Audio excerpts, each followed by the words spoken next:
With Dayz recently exploding in popularity, there's obviously going to be a lot of new players and a lot of returning players. These guys obviously want to watch some sort of guides, but for one topic, I can't seem to find any at all, and that's how to make friends. A lot of people have bad experiences, maybe once or twice they try talking to someone, and they get shot in the head.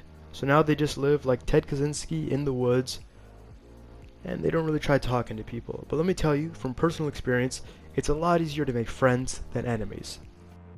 Before this starts, I do want to outline that these are not absolutes. Human beings are incredibly unpredictable, and everything said from this point on should only be used as a general rule of thumb, not as the rule of the law.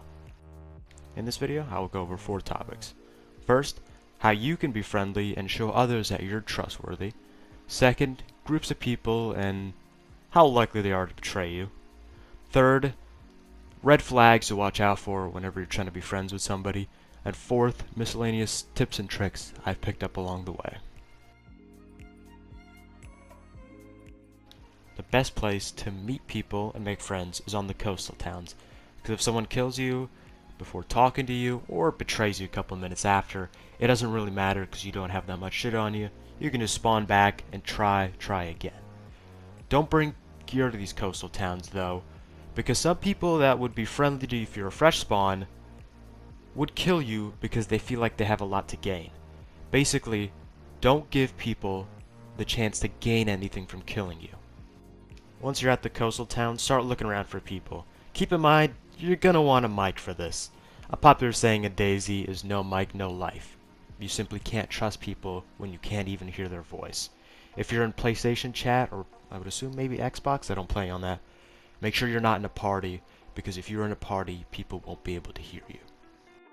Once you've met someone and you're talking, there's a couple things you can do to sort of endear them to you and make them more likely to follow you and squad up with you. First off, if you got a cool southern accent or some sort of Australian accent, I'm not even going to try, they're more likely to keep you around because it's kind of funny to hear people that have different accents than you. Also, being funny is good, but don't try too hard because otherwise that doesn't look too good. But if you're a poor schmuck like me that's born without a cool accent and isn't funny, the next best weapon you have is kindness. Offering people food or water goes a mile and shows that you're a lot more trustworthy because you're not just hoarding everything for yourself. Once you met somebody that you want to squad up with, you have to tell them that without saying it in a weird way. So what you don't want to be is the guy that goes, "Hey dude, do you want to be friends with me?" Because you're going to sound like the loser on the playground that has no friends. What you want to say is, "Hey man, I'm going up to Starry Sabor. Do you want to come with me?" Or, "Hey, do you mind if I follow you around for a little bit?" And then, if they say yes, of course, then you've got someone that's on their way to becoming a friend. Let's say you're at the stage. Someone's following you around, or you're following someone else around.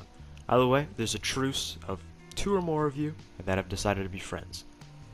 Now you've got to demonstrate that you're someone that they want to continue having on their friends list.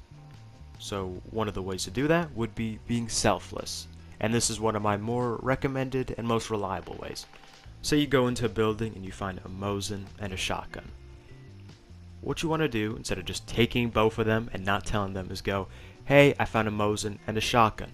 Which one do you want?" Even if you want the Mosin, you want to give them the pick, because that shows you as being selfless. The final, and really most risky step, is for the 2 of you to get into a gunfight with someone else and survive. I'm not sure if this activates the same chemicals as surviving a gunfight in real life, but if someone told me that, I definitely would believe them. The sense of camaraderie you get when the 2 of you take some son of a bitch down and you both make it out alive, that's unmatched. There's about a 0% chance they won't add you to their friend list after that. So now you know how to earn someone's trust and how to get them onto your friends list. But you still gotta find the people and know if they're even worth trusting or even putting on your friends list. So I'm gonna go through kind of rough classifications of all the people that play Dayz, and give a probability chance of them betraying you. We're going to start with the lowest of the low, squeakers. If someone turns their mic on and they're a squeaker, you kill them outright. These people cannot be trusted. They all want to be like their favorite YouTuber that makes funny videos, so they want to betray you when you're AFK or pick up a gun and shoot you. Do not trust them. Even if you somehow find the rarest squeaker that is trustworthy, they're not a person you want in the squad. They're not going to be any good in a fight. They don't really know their way around the game. They're just dead weight. Never, ever, ever trust a squeaker. The people that are a little more trustworthy than squeakers are people that don't have a mic.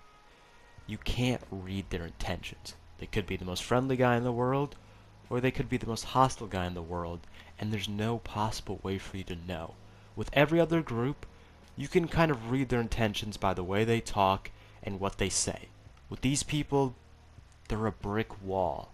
Do not trust them. And here we have people that are just kind of sketchy. There's no way to read this. It's going to be different situation to situation, but humans are pretty good at reading when something's off. So keep your wits about you, and if something just feels wrong, don't necessarily shoot the guy immediately, but keep your distance. In this group, you just have your average gamer, someone from 15 to 30 years old. And these people, I'd say, are like a 50-50 shot of them betraying you. Of course, if you can read it and you're fairly intuitive, you can kind of detect this a bit earlier. One of the things with these people, though, are they're one of the better groups of people to have into your squad because they're generally going to be just better at gaming. And this might sound a little weird, but I found people in the 30 to 50 age group to be a lot more trustworthy than your average person. They seem to be a lot more relaxed and just kind of easygoing. Maybe they've already lost all their testosterone. Either way, one of the downsides of these groups are, even though they're more likely to be friendly, they're generally not going to be as good at the game. So, if you're just going to, run around and loot and kind of just chill out, they're a great option. Just don't expect them to hit any, 360 no-scopes. And the most trustworthy group of players is new players. They have a lot more to gain from you showing them how to do stuff than killing you and taking your loot. Most people understand this, or they're just too timid to try killing. On my first life, I killed 3 people, so this isn't a general rule of thumb, but I find that 95% of new players are completely friendly. However, this is a little tricky because a lot of experienced players will tend to pretend that they're new players, and this is quite possibly one of the least friendly groups. So what you have to do is immediately identify when someone says, yeah, I'm new, I've only been playing the game for a couple days. You have to immediately identify whether or not they're lying. I'll go into a few ways of finding this when we get into the red flag section. So there you have it, a short little overview of some of the more prevalent groups in DayZ. Keep in mind, even some of the more traitorous people could end up being a friend, and some of the more trustworthy people could end up being traitors. Again, every human being is different, and the situation will change their probability of being friendly. So just keep in mind, if you come across a new player, they might try to kill you because they might think it's funny. So just always stay aware.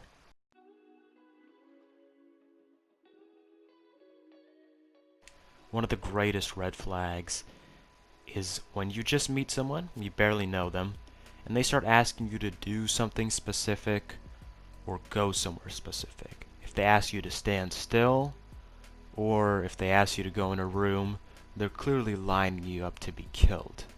So watch out for anyone asking you to do anything specific if you don't trust them. Another example would be someone being just a little too nosy.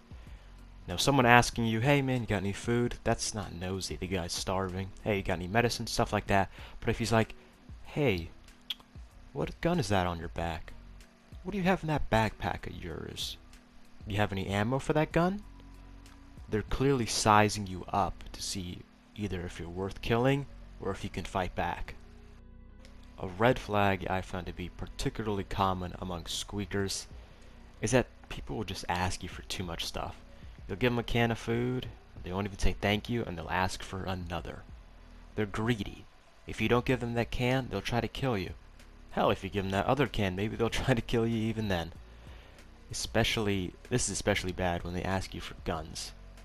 Why would I give you a gun? I've been talking to you for 2 minutes, and the conversation has just consisted of you asking for shit.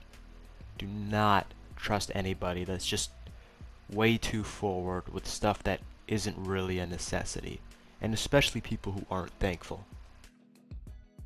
Overall, these are the most common and obvious red flags.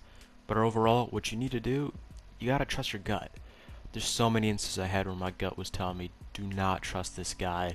He's definitely up to some fishy shit. And I went, no he's not. He's just he's just a chill guy. And what happens? Oh, he shoots me in the back of my head. Okay. So, trust your gut. It probably knows better than you.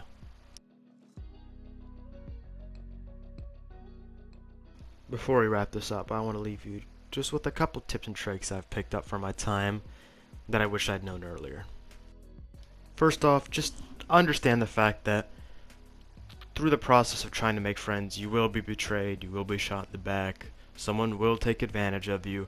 It's gonna happen. You have to take the good with the bad. And if you can get over the fact that it's gonna happen now, it's not gonna hurt as much when it does actually happen. I can't personally explain this phenomenon, but some servers are just more hostile than others. Some of them are full of, it's just 3 clans that are fighting, and if you're not wearing their armband, you're just gonna get shot on sight. They're all in party chat, so you can't even talk to them. Look around and find a server that's a little bit more chill than the others. They're definitely out there. Even in non-role-playing servers, there are clans, and a lot of them might not be recruiting because it could just be 6 buddies hanging together. But if you catch one of them sort of playing by himself, so he's talking to people and interacting in a normal way, like a normal fucking human being, and you kind of buddy up with him and you really get his trust, that could be a way to be let into the larger clan. I know I've been given that offer myself a couple of times, and I wasn't really even looking for it. First impressions are everything. If the first time you meet someone you're pointing a gun at them and acting suspicious, that's sort of the idea they're going to have of you the whole time. And really, they're probably just going to be looking for a way to get back at you. So it's important that you make a good first impression. And that's why I recommend one of the first things you say to them is, hey man, do you need food? Because that shows that you're trying to look out for them. That's all the information I have for today. I hope you guys enjoyed and found this guide useful. Truly, in DayZ, it's a lot more fun to make friends than hiding in the woods, because that kind of gets boring after a while, and the excitement of you and a buddy making it through a tough encounter, there's really nothing like it. By the way, hope you guys enjoyed. Please do like and subscribe if you did, and I'll see you guys in the next one.